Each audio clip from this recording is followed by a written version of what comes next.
Hello guys, welcome back to my channel Edutainment and मैं हूं स्मिता सिंह, आपके educator for code 55 human resource management and labour welfare and we are going to study unit 8 the trade unions act 1926। So जैसा कि आपने अगर मेरे previous sessions देखे हैं, क्लासेस देखे हैं, तो आपको पता होगा कि हमने यूनिट 8 से काफ़ी सारे टॉपिक्स कर लिए हैं और हम ऑलमोस्ट एंड की तरफ हैं। सो आई थिंक 2-3 सेशन और लेने के बाद ये यूनिट 8 ख़त्म हो जाएगा। सो आज हम बात करेंगे टॉपिक की। मैं आपको स्लाइड पर लेकर के चल रही हूँ जहाँ से हमें आज का सेशन स्टार्ट करना है। वर्क्स कमिटी हमने लास्ट सेशन में देखा था, कॉन्स्टिट्यूशन देखा था, अथॉरिटीज अंडर द एक्ट, मतलब एक्ट के अंदर क्या क्या अथॉरिटीज हैं उन पे बात की थी हमने। वर्क्स कमिटी के बारे में बात किया हमने, कॉन्स्टिट्यूशन के बारे में बात किया, फंक्शंस क्या होते हैं उनकी बात किया हमने, काउंसिलिएशन ऑफिसर्स किस सेशन के अंदर आता है, क्या काम होता है इनका, हमने बात किया। मिनिमम वेजेस एक्ट 1948 की बात की हमने, डेफिनेशंस की बात की। मिनिमम वेजेस एक्ट के अंदर क्या डेफिनेशंस है, एडल्ट, एडोलसेंट, चाइल्ड की क्या डेफिनेशन है, कौन से सेक्शन के अंदर आता है, इस पे भी हमने बात किया था। एंड ऑब्जेक्टिव क्या होते हैं, कोऑपरेटिव सोसाइटीज क्या हैं, इनके बारे में बात किया था हमने। प्रोसीजर फॉर क्लेम्स, किसी भी तरह का अगर आप इंडस्ट्री के अंदर आप क्लेम डालना चाहते हैं, सपोज अगर आपकी सैलरी में कोई रिडक्शन हुआ है, तो आपको क्या टाइम पीरियड है, कितने टाइम पीरियड के अंदर आपको वो क्लेम डालना है जिससे कि आपका वो रिफंड हो जाए, आपका अमाउंट वापस आपको मिल जाए अगर वो क्लेम जो आपने डाला है वो वैलिड है तो। इक्वल रेम्यूनरेशन एक्ट 1976 की बात की हमने लास्ट सेशन में। आज हम बात करेंगे payment of remuneration at equal rates. Equal rates पे जो पेमेंट ऑफ रेम्यूनरेशन होता है, किसी भी पर्सन की जो सैलरी होती है, जो जो जो वो काम करता है उसके अगेंस्ट जो उसको पे किया जाता है, तो उसके बेसिस पर मतलब इक्वल पे होना चाहिए, उस पर कोई डिस्क्रिमिनेशन नहीं होना चाहिए कि ये मेल है या फीमेल है। सेम जॉब के लिए, सेम प्रोफाइल के लिए, सेम टास्क के लिए आप एज एन इंडस्ट्री आप कोई भी डिस्क्रिमिनेशन नहीं कर सकते हैं कि आप मेल है तो आपको ज्यादा पे किया जाएगा, फीमेल है तो कम पे किया जाएगा। आपकी रेस, कास्ट, रिलीजन के आधार पे भी नहीं कोई डिस्क्रिमिनेशन होना चाहिए। तो इन सारे पे बात किया हमने लास्ट सेशन में, हमने देखा।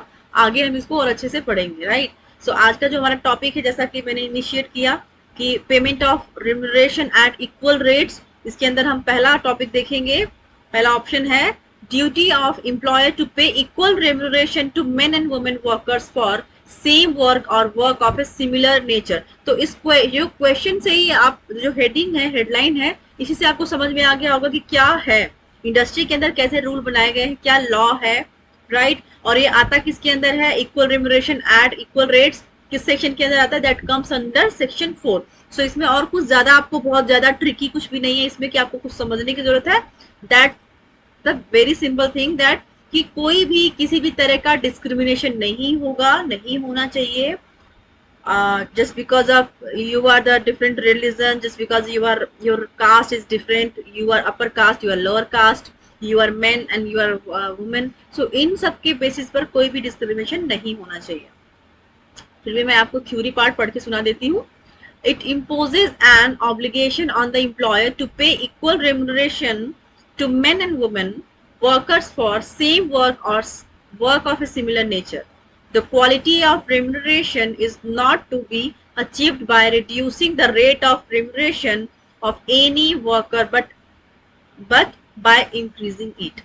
दूसरा हेडिंग क्या है, no discrimination to be made while recruiting men and women workers, किसके अंदर आता है, सेक्शन 5 के अंदर। रिक्रूटमेंट के दौरान जब आप रिक्रूट कर रहे हैं, किसी भी एम्प्लॉयर की हायरिंग हो रही है, एम्प्लॉय की हायरिंग हो रही है, तो हायरिंग के दौरान किसी तरह का डिस्क्रिमिनेशन नहीं होगा कि ये मेन है, ये वुमेन है, मेन को लिया जाएगा या वुमेन को नहीं लिया जाएगा, इस तरह का कोई भी डिस्क्रिमिनेशन नहीं होगा। और इसकी बात किस सेक्शन के में की गई है, दैट कम्स अंडर सेक्शन 5। इसके आगे मैं थ्योरी पार्ट पढ़ के सुना देती हूँ। It is designed to check any tendency on part of the employers to discriminate in the matter of employment against women who are entitled under the act to receive remuneration equal to that paid to men। मतलब जितना remuneration main को दिया जाएगा same profile same job के लिए, उतना ही women को भी दिया जाएगा, इसमें कोई डिस्क्रिमिनेशन नहीं होगा। और ये किसके अंदर आता है? That comes under section 5. Section 5 last line पढ़ रही हूँ. Section 5 lays down that on and from the commencement of this act. Next देखेंगे. No employer shall while making recruitment for the same work or work of a similar nature or in any condition of service subsequent to recruitment, such as promotion, training or transfer, make any discrimination against women except where the employment of women in such work is prohibited or restricted by or under any law for the time being in force. Advisory committee section 6 के अंदर आता है. क्या है advisory committee? पहला देखेंगे. For the purpose of providing increasing employment opportunities for women, the appropriate government shell constitute one or more advisory committee to advise it with regard to the extent to which women may be employed in such establishment or employment as the central government may by notification specify in this behalf. So क्या कह रहे हैं? Advisory committee का क्या काम होता है? Advisory committee section 6 के अंदर आता है. सबसे पहले आपको याद रखना है कि advisory committee comes under what? Comes under section 6. दूसरी चीज क्या याद रखना है कि इसका काम क्या होता है एडवाइजरी कमेटी का? एडवाइजरी कमेटी का काम होता है एडवाइज करना. पहला जैसा कि मैंने पढ़ा अभी, पहला हम देखेंगे फिर से समझेंगे इसको. For the purpose of providing increasing employment opportunities for women, मतलब वुमेन के लिए अच्छी अपॉर्चुनिटीज प्रोवाइड करना, ज्यादा से ज्यादा अपॉर्चुनिटीज प्रोवाइड किया जाना. क्या है, किसका काम है? एडवाइजरी कमेटी का. एडवाइजरी कमेटी एडवाइज करती है कि वुमेन एम्प्लॉयज के लिए ज्यादा से ज्यादा अपॉर्चुनिटीज हमें क्रिएट करना चाहिए, हमें बढ़ाना चाहिए, ताकि ज्यादा से ज्यादा वुमेन्स वर्किंग हो, वर्किंग कल्चर में आ जाए. The appropriate government shall constitute one or more advisory committee to advise it with regard to the extent to which women may be employed in such establishment or employments. जो appropriate government होगा किसी भी industry का, appropriate government या तो central government हो सकता है या फिर स्टेट गवर्नमेंट. तो चाहे सेंट्रल गवर्नमेंट के अंदर कोई भी इंडस्ट्री, कोई भी एस्टेब्लिशमेंट आ रहा है या फिर सेंट्रल गवर्नमेंट के या फिर स्टेट गवर्नमेंट के अंदर, तो एडवाइजरी कमेटी क्या कह रहे हैं कि कोई भी अप्रोप्रिएट गवर्नमेंट वन या वन से ज्यादा, मतलब एक या एक से ज्यादा एडवाइजरी कमेटी कॉन्स्टिट्यूट कर सकती है. किसके लिए? एडवाइज करने के लिए कि वुमन के लिए मतलब किस तरह का एम्प्लॉयमेंट होना चाहिए, किसी भी स्टैब्लिशमेंट में, किसी भी ऑर्गेनाइजेशन में क्या काम होना चाहिए, मतलब किस लेवल का या फिर किस तरह से अपॉर्चुनिटीज उनको प्रोवाइड की जानी चाहिए. तो इस तरह की कमिटीज एक या एक से ज्यादा कॉन्स्टिट्यूट की जानी चाहिए. और किसके अंडर? अप्रोप्रिएट गवर्नमेंट उसको बनाएगा. उसको कॉन्स्टिट्यूट कौन करेगा? Appropriate government. कोई अप्रोप्रिएट गवर्नमेंट कौन हो सकता है? या तो स्टेट गवर्नमेंट हो सकता है या फिर सेंट्रल गवर्नमेंट हो सकता है. दूसरा है every advisory committee shell consist of not less than 10%. जो कमिटी होगी, कोई भी सपोज एक कमिटी है तो उस कमिटी के जो मेंबर्स होंगे कम से कम 10 होंगे चाहिए, मतलब 10 से कम नहीं होने चाहिए. To be nominated by the appropriate government. और वो जो मेंबर्स होंगे वो किसके द्वारा नॉमिनेट किए जाएंगे? That they will be nominated by this appropriate government, right, of which 1/2 shall be woman. जो एडवाइजरी कमिटी होगी, एडवाइजरी कमिटी को कॉन्स्टिट्यूट कौन करेगा? Appropriate government. और उसके मेंबर्स कितने होने चाहिए? कम से कम एडवाइजरी कमिटी के जो मेंबर्स होने चाहिए 10 होने चाहिए, 10 से कम नहीं होने चाहिए. और 10 में से आधा, मतलब 50% की स्ट्रेंथ वुमन की होनी चाहिए, मतलब half of the woman should be member of the committee. तो अगर 10 लोगों की कमिटी बन रही है तो 5 वुमन होंगे उसमें और 5 मेन होंगे. दोनों की स्ट्रेंथ बराबर होगी, इक्वल होगी. नेक्स्ट देखेंगे एडवाइजरी कमिटी सेक्शन 6. ये अगेन रिपीट हो गया है, आगे बढ़ेंगे. Authorities for hearing and deciding claims and complaints. Claims and complaints को सुनने के लिए क्या अथॉरिटीज हैं? कौन सी अथॉरिटी है? सेक्शन 7 के अंदर आता है authorities for hearing and deciding claims and complaints. The पहला लाइन देखेंगे. The appropriate government. Appropriate government जैसा मैंने बताया कि वो कोई भी हो सकता है, स्टेट गवर्नमेंट भी हो सकता है या फिर वो सेंट्रल गवर्नमेंट भी हो सकता है. The the appropriate government may by notification appoint such officers not below the rank of labour officer. So जो अथॉरिटी होती है, जो क्लेम सुनती है, कंप्लेन्स को सुनती है, वो जो अथॉरिटीज होती है उनकी क्वालिफिकेशन क्या होनी चाहिए? पहली बात तो वो अपॉइंट किसी द्वारा होना चाहिए, वो अपॉइंट होते हैं एप्रोप्रिएट गवर्नमेंट के द्वारा, और उनकी जो रैंक होनी चाहिए not below the labour officer, मतलब लेबर ऑफिसर की रैंक तो कम से कम उनकी जो पोस्ट होगी, मिनिमम पोस्ट होगी, इतनी तो उनके अंदर जो क्वालिफिकेशन कहते हैं ना कि कोई सपोज कोई वैकेंसी आई है तो कम से कम लोग इंडस्ट्री में बोलते हैं ना कि कम से कम ग्रेजुएशन तो होना चाहिए, कम से कम 12th पास तो होना ही चाहिए। सपोज टेलीकॉलिंग के लिए हायरिंग हो रही है, टेलीकॉलिंग के लिए बोलते हैं ना कि कम से कम 12th पास तो होना चाहिए ताकि उसको एक पर्टिकुलर नॉलेज हो। तो इसी तरह जो पर्सन, जो अथॉरिटीज एज अथॉरिटी अपॉइंट किया जाएगा अप्रोप्रिएट गवर्नमेंट के द्वारा, जो कि क्लेम्स एंड कंप्लेन्स को सुनेगा, उसकी क्वालिफिकेशन क्या होनी चाहिए, उसकी क्या एबिलिटी या फिर कैपेबिलिटी होनी चाहिए। तो यहाँ पर दिया गया है कि जो अपॉइंटमेंट होगा उसकी जो रैंक होगी not below the rank of labour officer as it thinks fit. दूसरी लाइन पढ़ रही हूँ, to be the authorities for the purpose of hearing and deciding. पहला क्या है? A, complaints with regard to the contravention of any positions of the act. B, claim arising out of non-payment of wages at equal rates to men and women workers for the same work of or work of a similar nature। तो same बात यहाँ पे कह रहे हैं कि complaints with regard to the contravention of any position of the act, मतलब किसी भी तरह के अगर झगड़ा लड़ाई या फिर किसी तरह की कॉन्फ्लिक्ट अराइज होता है तो उसको सुनने के लिए जो अथॉरिटी अपॉइंट की जा रही है उसकी जो रैंक होनी चाहिए लेबर ऑफिसर से कम नहीं होनी चाहिए। दूसरी बात जो बी में देखेंगे कि जो क्लेम अराइज हुआ है कि payment of wages at equal rate, मतलब जो रेट है वो मेन एंड वुमेन के बेसिस पे डिस्क्रिमिनेट नहीं होने चाहिए, सेम जॉब के लिए, सेम प्रोफाइल के लिए, सेम वर्क के लिए इक्वल पे होना चाहिए। ड्यूटी ऑफ एम्प्लॉयर्स, बी के बाद मैं नेक्स्ट लाइन पढ़ रही हूँ, duty of employers to maintain registers. Duty क्या होती है एम्प्लॉयर्स की? रजिस्टर को मेंटेन करने के लिए। सबसे पहले आप याद रखेंगे कि रजिस्टर मेंटेन करना किसके अंदर आता है? सेक्शन 8 के अंदर आता है। To maintain the register of employees, duty of employers to maintain registers of employees that comes under section 8। इसके अंदर देखेंगे this section makes it obligatory on employers to maintain such registers and other documents in relation to the workers employed by as may B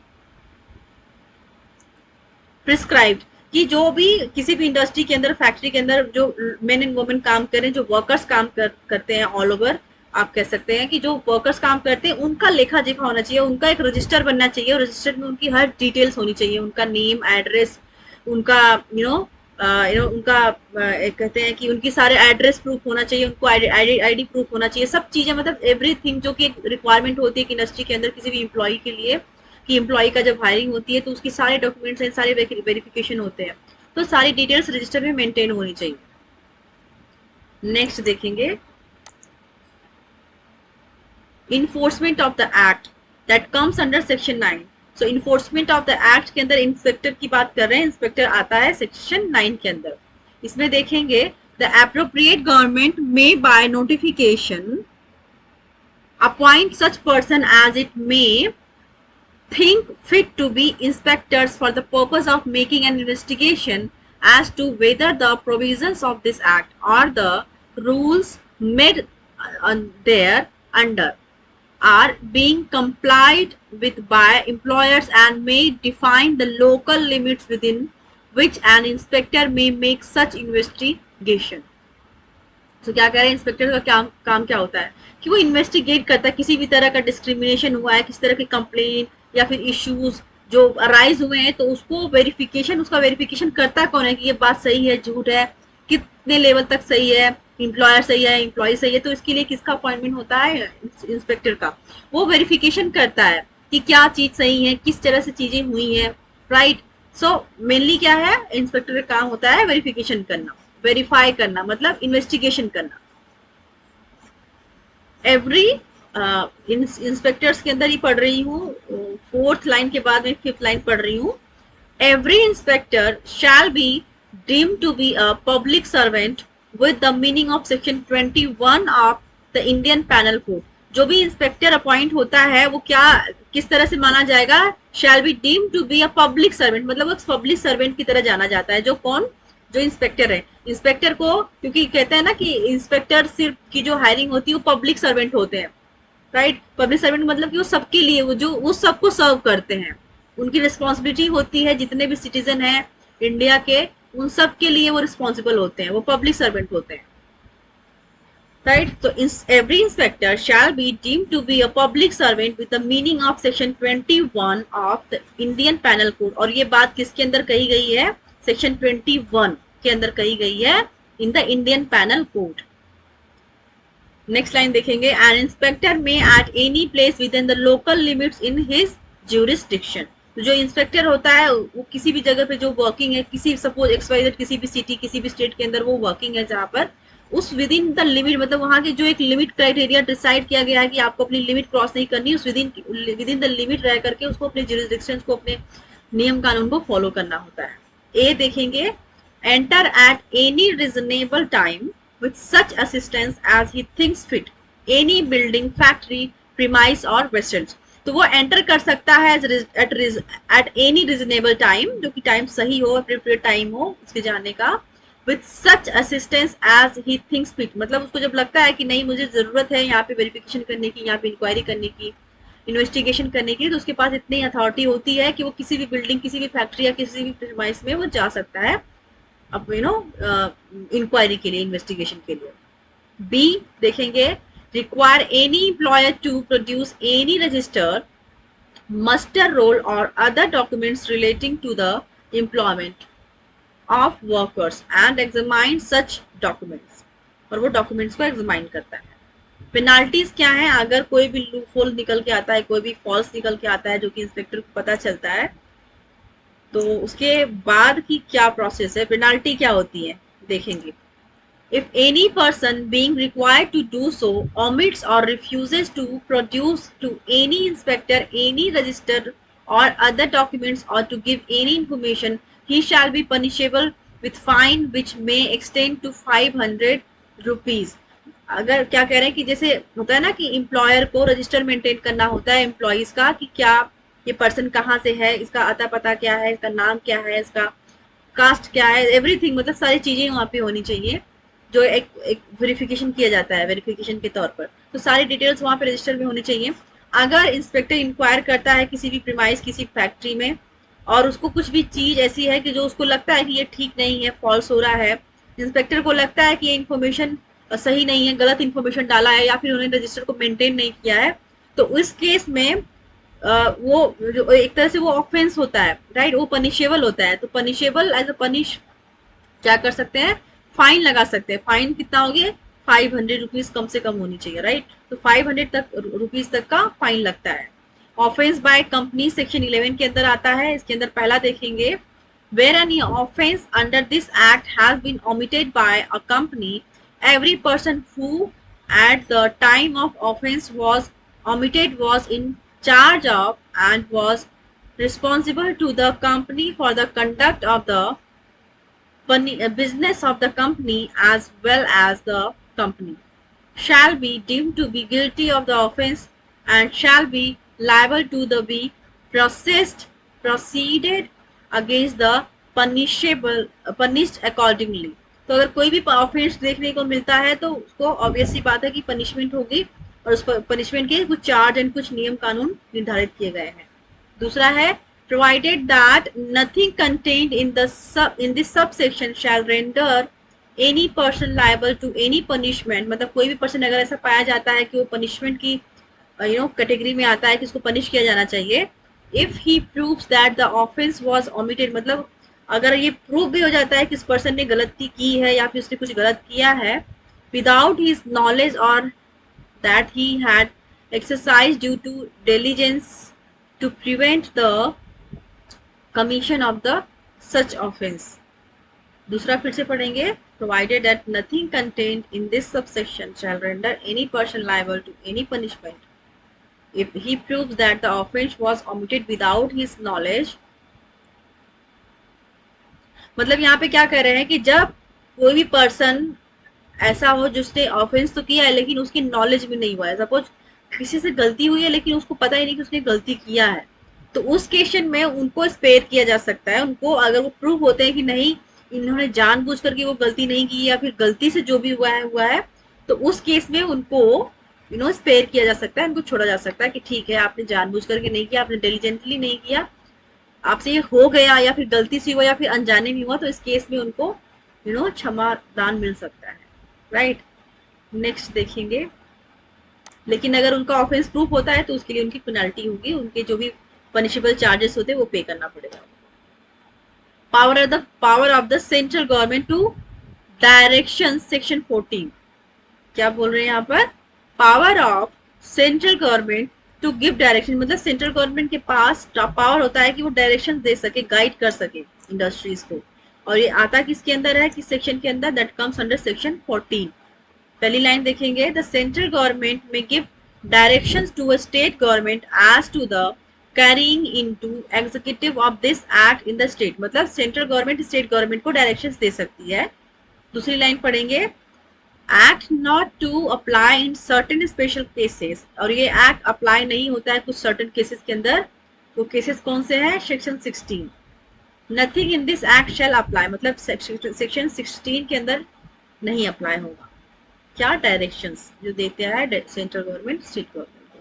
पहला है to cases affecting the terms and conditions of a woman's employment in complying with the requirement of any law giving special treatment to women, or B to any special treatment accorded to women in connection with, पहला है the birth of expected birth of a child, or the terms and conditions relating to requirement, marriage or death, or to any provisions made in connection with the retirement, marriage or death। so in cases में जो central government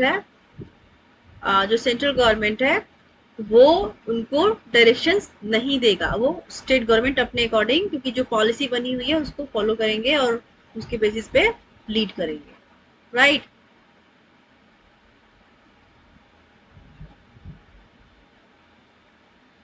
जो भी terms and conditions आप देखने को मिल रहा है, आपने पढ़ा यहाँ पर, इन कंडीशंस में सेंट्रल गवर्नमेंट का कोई रोल नहीं होगा, स्टेट गवर्नमेंट की जो पॉलिसी बनी हुई है, जो चलता आ रहा है, जो ऑलरेडी बनी हुई पॉलिसी, उसी को फॉलो करेंगे, उसमें किसी भी तरह का हस्तक्षेप नहीं होगा सेंट्रल गवर्नमेंट।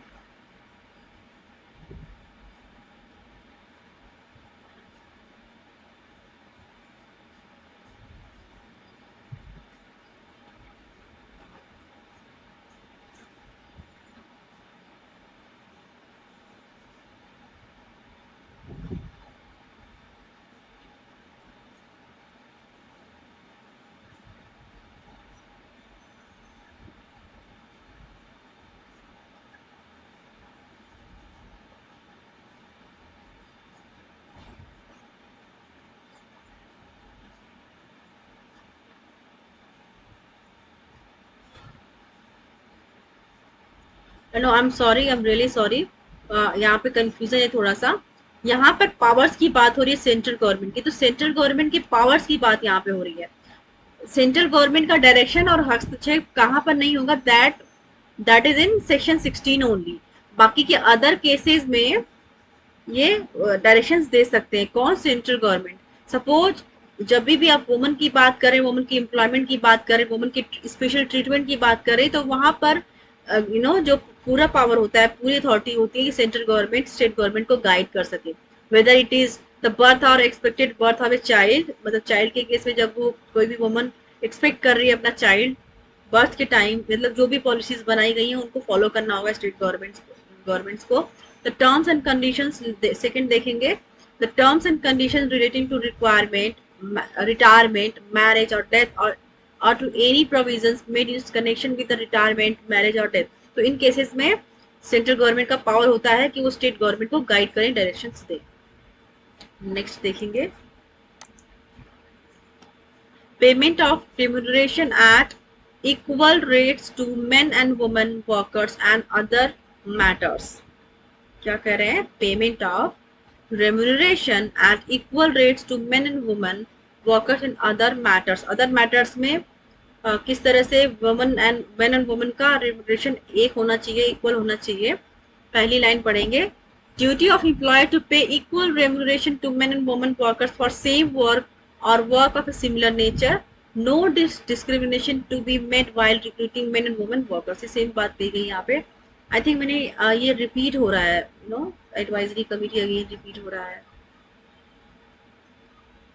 मिसलेनियस की बात करेंगे. What is a miscellaneous? पहला लाइन देखेंगे. Duty of employers to maintain registers. तो जो पहली ड्यूटी होती है एम्प्लॉयर की, क्या? रजिस्टर को मेंटेन करना एम्प्लॉयज के. On the form of the commencement of this act, every employer shall maintain such registers and other documents in relation to the workers employed by him as may be prescribed. तो जो भी जितने भी employees किसी भी organisation में काम कर रहे हैं, तो एम्प्लॉयर का फर्ज बनता है, उसका ऑब्लिगेशन है, उसका कर्तव्य है कि वो उस अपने एम्प्लॉयज के सारी डिटेल्स को रजिस्टर में मेंटेन करे. उसके अंदर देखेंगे इंस्पेक्टर्स का क्या रोल है. पहला, appropriate government may by notification appoint such person at it think. ये अगेन रिपीट हो रहा है, सारे अगेन रिपीट हो रहे हैं. पेनाल्टीज पे भी हमने बात किया, ऑफिस बाय कंपनीज की भी बात की थी हमने. ऑलराइट, सो ये रिपीटेड हो गए हैं, सॉरी फॉर दैट.